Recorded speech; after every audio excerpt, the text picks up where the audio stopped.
பாலாஜி வணக்கம். நிச்சயமாக 2026 சட்டப்பேரவை தேர்தல்கள் முடிந்து சட்டப்பேரவை இன்று ஆரம்பித்த முதல் நாளிலேயே நடைபெறும் நிகழ்வுகள் அதிமுகவில் உச்சகட்ட போர் நடைபெறுவதை வெளிக்காட்டியுள்ளது. பாலாஜி, தொடர் தோல்விகளால் எடப்பாடி பழனிசாமியின் பிடி சரிகிறதா? விஸ்வரூபம் எடுக்கும் எதிர்ப்பால் எடப்பாடி பழனிசாமி திணறி வருவதாகவே நடைபெறும் நிகழ்வுகளை பார்க்க வேண்டியுள்ளது. 2026 சட்டப்பேரவை தேர்தல் தமிழக வெற்றி கழகத்திற்கு பெருவாரியான வெற்றியை கொடுத்திருக்கும் நிலையில் தற்காலிக சபாநாயகரான கருப்பையாவிடம் இருவேறு கடிதங்கள் இன்று காலையில் எடப்பாடி பழனிசாமி தரப்பாலும் தற்போது மாலையில் SP வேலுமணி மற்றும் CV சண்முகம் தரப்பினராலும் கொடுக்கப்பட்டிருக்கிறது. ஆனால் SP வேலுமணி தலைமையிலான அதிருப்தி குழுவினர் 30க்கும் மேற்பட்ட MLAக்கள் கையெழுத்துடன் மற்றொரு கடிதத்தை தற்போது வழங்கியுள்ளனர். இது SP வேலுமணியை தலைவராக முன்னிறுத்தியுள்ளதாக தெரிய வருகிறது.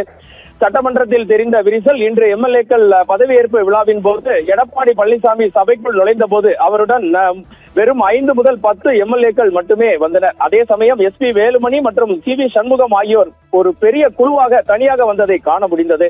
இது கட்சி இரண்டாக பிரிந்திருப்பதே கேமராக்கள் முன்னிலையில் உறுதிப்படுத்தினர் என்றே கூற வேண்டும். 32 என்ற மேஜிக் எண் தற்போது அதிமுகவில் முக்கியமாக வலம் வந்து கொண்டிருக்கிறது. இதன் கருத்து என்னவென்றால் அதிமுகவின் மொத்த பலம் 47. இதில் 32 MLAக்கள் 102 பங்கு எடப்பாடிக்கு எதிராக திரும்பினால் அவர்கள் மீது கட்சி தாவல் தடை சட்டத்தின் கீழ் எந்த ஒரு நடவடிக்கையும் மேற்கொள்ள முடியாது. பாலாஜி, தற்போது 30க்கும் மேற்பட்டோர் வேலுமணி பக்கம் இருப்பதாக கூறப்படுவது எடப்பாடி தரப்பிற்கு பெரும் நெருக்கடியை ஏற்படுத்தியுள்ளது என்றே பார்க்க வேண்டும். சென்னையில் உள்ள எடப்பாடி பழனிசாமியின் இல்லத்தில் அவரது ஆதரவாளர்கள் தற்போது குவிந்து வரும் நிலையில் கொங்கு மண்டலத்தைச் சேர்ந்த MLAக்கள் பலரும் வேலுமணி பக்கம் சாய்ந்திருப்பது எடப்பாடிக்கு தனது சொந்த கோட்டையிலேயே பலவீனம் ஏற்பட்டுள்ளதை காட்டுவதாகவே அரசியல் பார்வையாளர்கள் கருதுகின்றனர். தமிழக வெற்றி கழக தலைவர் ஜோசப் விஜய் தலைமையில் புதிய அரசு பதவியேற்றுள்ள நிலையில் அதிமுகவின் பலவீனம் தங்களுக்கு சாதகமாக அமையும் எனவும் தமிழக வெற்றி கழகம் தரப்பு கவனித்து வருவதாகவும் ஒரு தகவல் உலா வருகிறது. அதிருப்தி MLAக்கள் சிலர் மறைமுகமாக புதிய அரசுக்கு ஆதரவு அளிக்கக்கூடும் என்ற பேச்சும் உலா வருகிறது. நாளை சபாநாயகர் மற்றும் துணை சபாநாயகர் தேர்தல் நடைபெற உள்ள நிலையில் அதற்கு முன்பாக அதிமுக தனது சட்டமன்ற குழு தலைவரை ஒருமனதாக தேர்ந்தெடுக்க தவறினால் அதிமுக என்ற கட்சி அதிகாரப்பூர்வமாக உடையும் நிலைக்கு நிச்சயமாக தள்ளப்படும். சட்டமன்ற குழு தலைவர் யார்? தற்காலிக சபாநாயகரிடம் தற்போது CV சண்முகம் மற்றும் SP வேலுமணி தரப்பு அளித்திருக்கக்கூடிய இந்த கடிதம் கடுமையான பரபரப்பை கிளம்பியுள்ளது. எடப்பாடி பழனிசாமிக்கு எதிராக கடும் எதிர்ப்பு கிளம்பியுள்ளதையே இது காண்பிக்கிறது.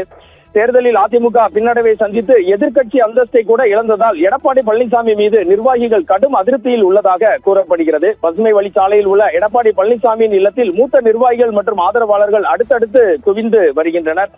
தலைமை பொறுப்பிற்காக எடப்பாடி பழனிசாமியா அல்லது SP வேலுமணியா என்ற அதிகார போட்டி நிலவுவதால் அதிமுக தொண்டர்கள் தமிழகம் முழுவதும் கடும் அதிர்ச்சியில் உள்ளனர். சட்டமன்ற குழு தலைவரை தற்காலிக சபாநாயகர் யாரை அறிவிப்பார் என்பதில் நிலவும் சட்ட சிக்கல்களே அதிமுகவின் அடுத்த கட்ட நகர்வை தீர்மானிக்கும். பாலாஜி, அதிமுக வரலாற்றில் ஜெயலலிதா காலத்திற்கு பிறகு பன்னீர்செல்வம் இருந்த பொழுதிலும் கட்சி மீண்டும் ஒருமுறை பிளவை நோக்கி செல்வது தமிழக அரசியலில் பெரும் விவாதத்தையும் பரபரப்பையும் ஏற்படுத்தி வருகிறது.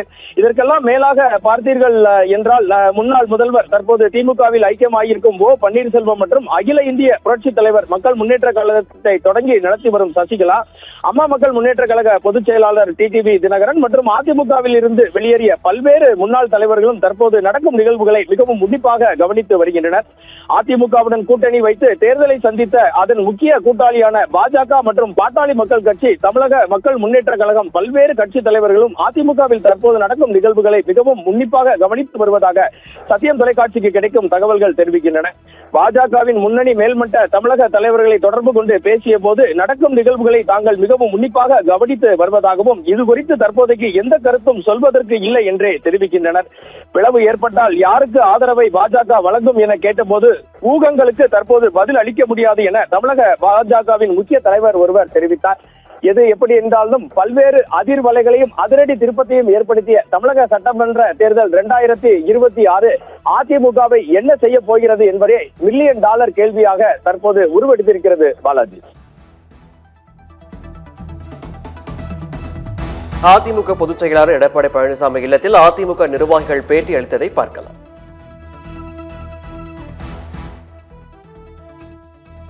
அதிமுக பிளவுபடவே கிடையாதுங்க.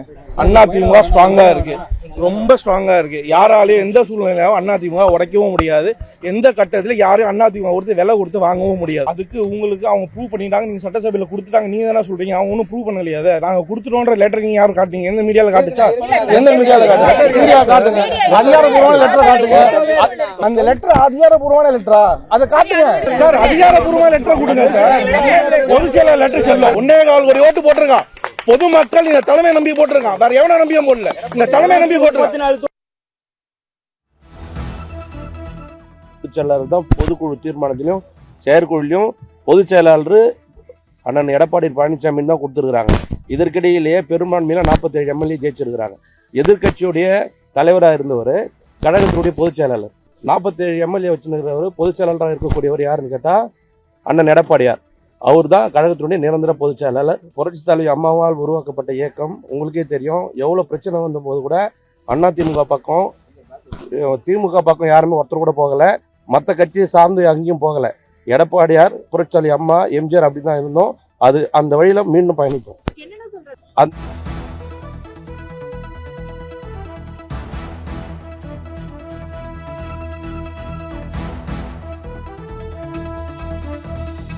அதிமுக நிர்வாகிகள் அளித்த பேட்டியை பார்த்தும் இது தொடர்பான விவரங்களோடு வனராஜ் சங்கர் அளித்த விவரங்களையும் கேட்டோம்.